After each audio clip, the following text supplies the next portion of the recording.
françaisdanslemonde.fr, la première plateforme multimédia d'aide à la mobilité internationale. Bienvenue sur notre podcast. Je suis Gauthier Seyss et j'ai le plaisir de passer 10 minutes avec Gaël Nolf. On part vivre à Madrid. 10 minutes. Le podcast des Français dans le monde. françaisdanslemonde.fr. Parce que la radio des Français dans le monde est aussi une radio d'entraide.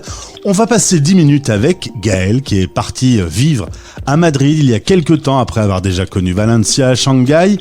Les voyages, elle connaît et la relocation, c'est son domaine. Bonjour Gaël. Hello Gauthier. Content de te retrouver. Je vais inviter les auditeurs à écouter le podcast 2147 où l'on parle de ton parcours. On voulait parler plus spécifiquement de l'installation pour une expatriation à Madrid. On va se prendre 10 minutes ensemble pour survoler les différents domaines. Pas simple d'aborder ce sujet, mais grosso modo, si tu dis on va vivre à Madrid, on connaît pas bien l'espagnol, passer par un professionnel, c'est un peu le chapeau d'introduction. C'est quand même assez vital pour notamment éviter les arnaques. C'est sûr que si on connaît pas bien la langue, si on connaît pas du tout la ville, bon là on parle de Madrid, mais je pense d'un point de vue général, si on connaît pas la ville ou le pays dans lequel on va s'installer, et surtout qu'on connaît pas le secteur immobilier, surtout qu'en Espagne, on peut se retrouver très vite dans des situations un peu indélicates. Moi, je dirais vraiment que se faire accompagner par un professionnel, c'est quasi essentiel. Alors, ça c'est le premier conseil. On peut entrer en contact avec toi alors qu'on est encore en France. D'ailleurs, si je me trompe, il y a des procédures, il y a des démarches qu'il faut déjà entreprendre avant même de partir s'installer. Mais l'idéal, effectivement, c'est de déjà commencer avant de venir. Et moi, c'est ce que je dis toujours. Ce qu'il y a, c'est que le but, quand même, c'est quand on arrive sur place d'essayer déjà d'avoir une idée du quartier dans lequel on va loger. Si on a des enfants, déjà peut-être avoir une liste d'écoles qu'on a sélectionnées. Et effectivement, si on a pu faire quelques démarches avant, c'est quand même l'idéal. Ce qu'il y a, c'est que c'est un peu le serpent qui se mord la queue parce que pour avoir un logement, généralement, il faut avoir un NIE. Donc, c'est le fameux document pour les étrangers qu'on est obligé d'avoir en venant ici. Et de plus en plus, ce document, en fait, est demandé pour pouvoir louer. C'est plus facile aussi de déjà avoir un compte en banque espagnol. Ce qui est bien pour toute la recherche d'école, c'est déjà avoir une liste. Il faut savoir aussi que trouver une école, en fait, ça se fait pas en 5 minutes. Il y a toute une procédure à suivre. Il y a aussi tout un calendrier d'inscription à suivre. Si, par exemple, on a décidé de choisir pour une école publique ou une école semi-privée. Et donc, tout ça fait qu'effectivement, avant d'arriver, il faut déjà avoir un petit peu débroussaillé le chemin et déjà s'y retrouver un petit peu dans tout ça. Donc Gaël, si je comprends bien, dans un monde idéal où on va s'installer à Madrid, on peut échanger avec toi avant, voire faire un voyage de repérage où tu seras peut-être présente, tout ça pour un peu organiser et planifier les choses. Voilà. Moi, je conseille toujours d'avoir déjà un premier entretien de contact pour un peu ratisser large, voir un petit peu quels sont les besoins et puis effectivement faire un petit peu un plan d'action, voir un petit peu quelles sont les priorités.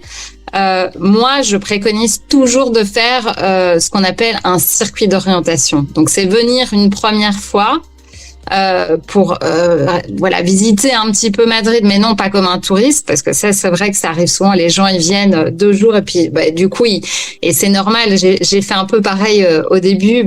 On vient pour visiter un petit peu le Prado, se balader dans le parc Retiro, profiter un peu de la vie ici qui est exceptionnelle.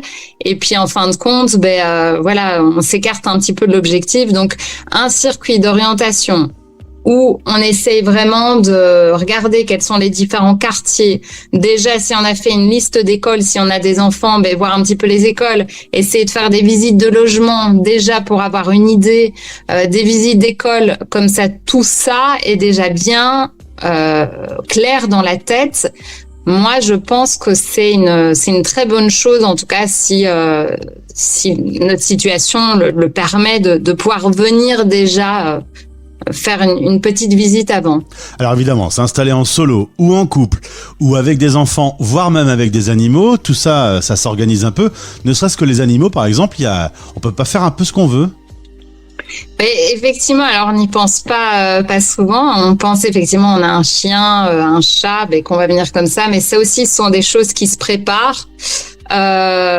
Effectivement, il y a des règles à respecter.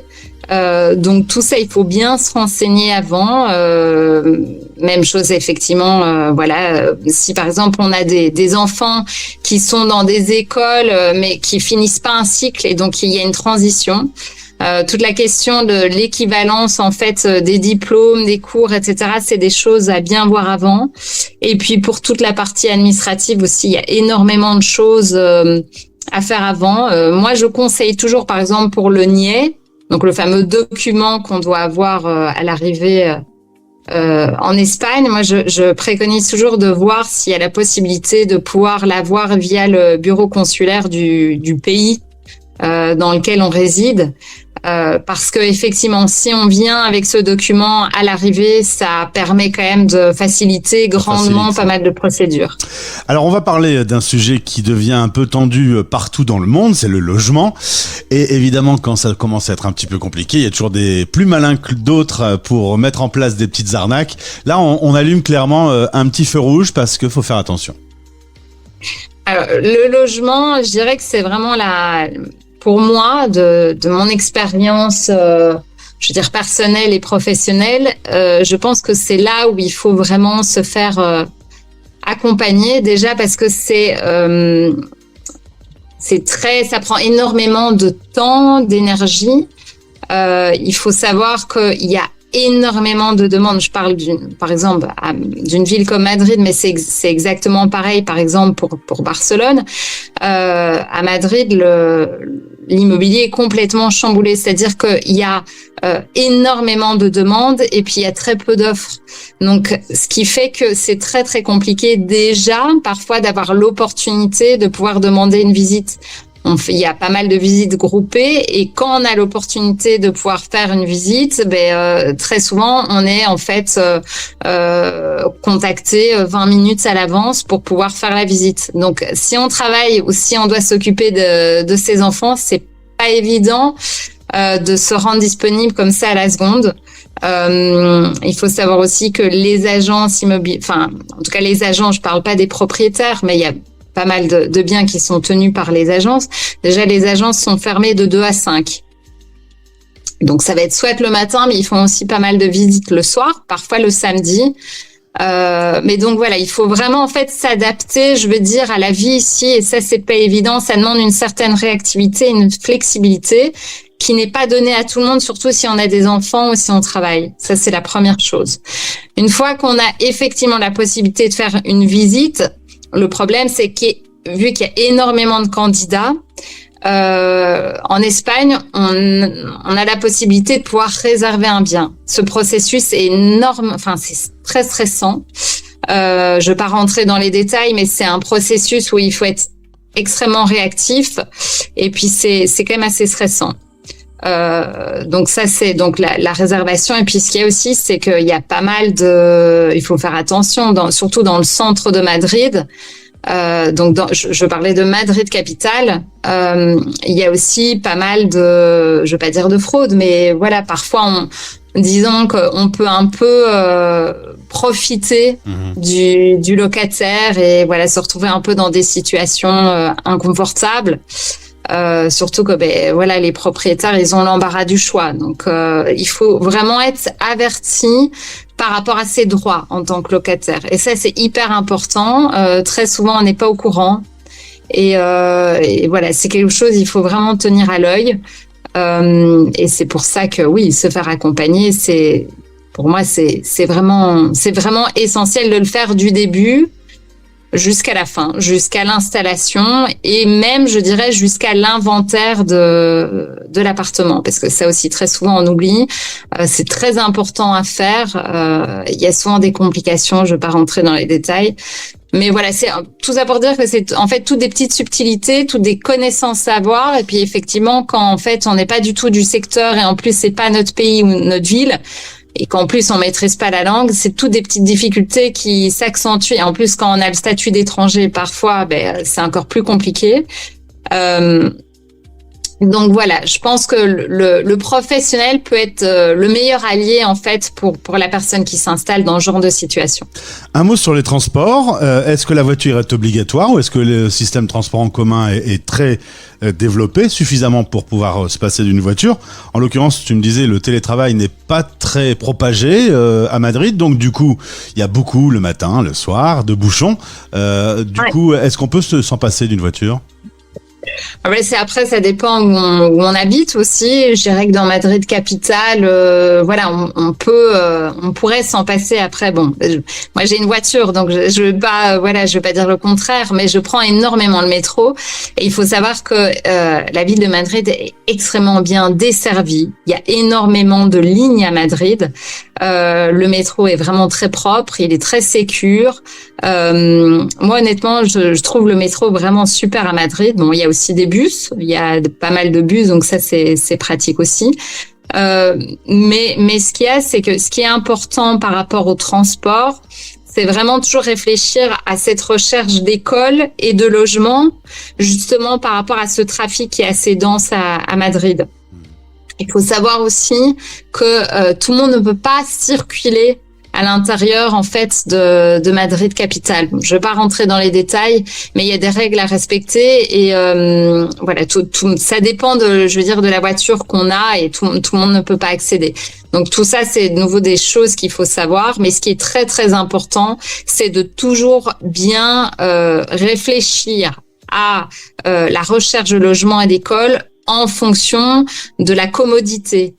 Très souvent on n'y pense pas et puis une fois qu'on est dans la situation on se dit c'est vrai que c'est pas pratique parce qu'en fait j'habite dans un endroit qui est super mais qui est loin de l'école, loin du travail ou bien vice versa, j'ai trouvé une école super mais dans un quartier que j'aime pas, qui n'est pas facilement accessible. Donc c'est ça, je veux dire, c'est ce triangle-là qui est le plus difficile, c'est essayer de trouver l'équilibre parfait entre le quartier qui convient parfaitement à son mode de vie, à une école qui est taillée sur mesure pour nos enfants et un logement qui est un véritable cocon.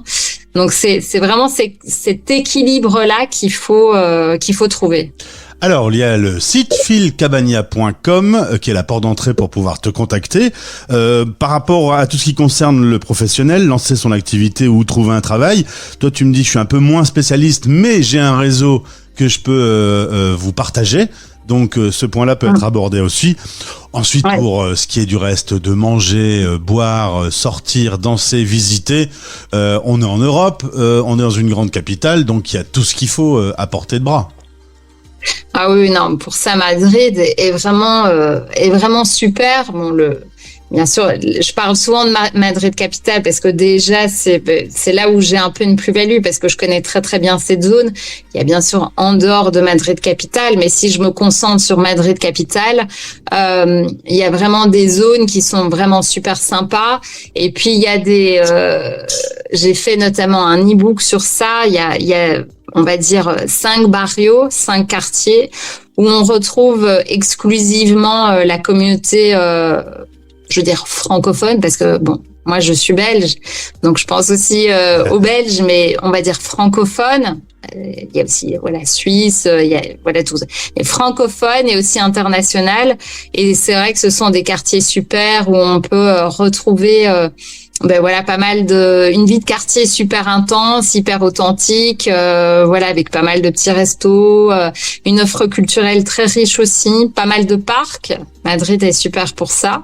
Et puis ce qui est top en fait, c'est que tous ces quartiers sont vraiment super et en même temps sont très variés et offrent en fait une qualité de vie qui est différente. Donc moi je pense que Madrid pour ça est exceptionnel, c'est qu'en fin de compte il y a vraiment une offre pour tout le monde.